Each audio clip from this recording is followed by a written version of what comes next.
తెలుగు పంచాంగం ప్రకారం ప్రతి ఏడాది శ్రావణ మాసంలో పౌర్ణమికి ముందు వచ్చే శుక్రవారం రోజున వరలక్ష్మి వ్రతం జరుపుకుంటారు. అయితే శ్రావణ మాసంలోనే వరలక్ష్మి వ్రతాన్ని ఎందుకు జరుపుకుంటారు, ఈ పూజ చేయడం వల్ల కలిగే ప్రయోజనాలేంటి ఇప్పుడు తెలుసుకుందాం. హిందూ మత విశ్వాసాల ప్రకారం వరాలిచ్చే తల్లి వరలక్ష్మి. అష్టలక్ష్ముల్లో వరలక్ష్మీ దేవికి ఎంతో ప్రాముఖ్యత ఉంది. వివాహిత మహిళలు నిత్య సుమంగళిగా ఉండేందుకు, తమ భర్త దీర్ఘాయువు కోసం, కుటుంబం క్షేమం కోసం, శ్రేయస్సు కోసం వరలక్ష్మి వ్రతాన్ని ఆచరిస్తారు. ఈ నేపథ్యంలో ఈ ఏడాది ఆగస్టు 16వ తేదీన వరలక్ష్మి వ్రతం వేడుకలను జరుపుకోనున్నారు. ఈ వ్రతాన్ని ఆచరించడం ద్వారా లక్ష్మీదేవి అనుగ్రహం తమపై శాశ్వతంగా ఉంటుందని చాలా మంది నమ్ముతారు. సంపదకు దేవత అయిన లక్ష్మీదేవిని ప్రసన్నం చేసుకోవడానికి ఈ వ్రతాన్ని ఆచరిస్తారని పండితులు చెబుతున్నారు. అయితే వరలక్ష్మి వ్రతాన్ని వివిధ ప్రాంతాల్లో వివిధ రకాలుగా ఆచరిస్తారు. ఈ సందర్భంగా ఈ వ్రతం ఆచరించడం వల్ల కలిగే ప్రయోజనాలేంటి, శ్రావణ మాసంలో పౌర్ణమికి ముందు వచ్చే శుక్రవారం రోజున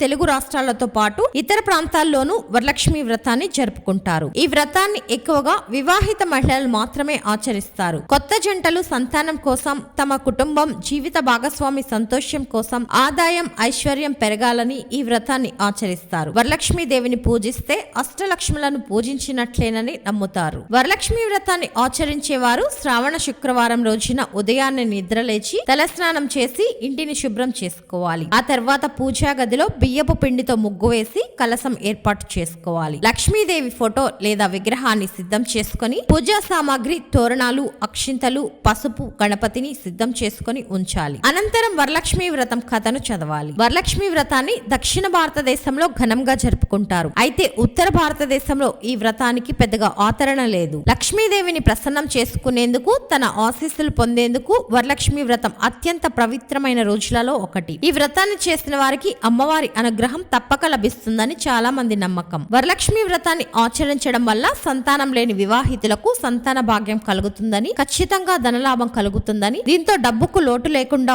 ఉంటుందని, పేదరికం తొలగిపోతుందని చాలా మంది విశ్వసిస్తారు. ఈ వ్రతాన్ని కేవలం మహిళలే ఆచరించడం ఆనవాయితీగా వస్తోంది. వరలక్ష్మి వ్రతాన్ని ఆచరించడం వల్ల ప్రతి ఒక్కరి జీవితంలో సుఖ సంతోషాలు పెరుగుతాయని చాలా మంది నమ్ముతారు. వరలక్ష్మి వ్రతం రోజున అమ్మవారిని భక్తి శ్రద్ధలతో, నిజమైన విశ్వాసంతో పూజించిన వారికి ఎలాంటి క్లిష్ట పరిస్థితిలోనైనా సులభంగా అధిగమించవచ్చు. అమ్మవారి అనుగ్రహంతో తాము చేసే ప్రతి పనుల్లోనూ తప్పకుండా విజయం సాధిస్తారు. అంతేకాదు, తమ జీవితంలో కష్టాలన్నీ తొలగిపోయి సుఖ సంతోషాలతో జీవిస్తారు. ఈ వ్రతాన్ని ఆచరించిన వారికి తమ వ్యక్తిగత జీవితంలో డబ్బు కొరత అనేదే ఉండదు.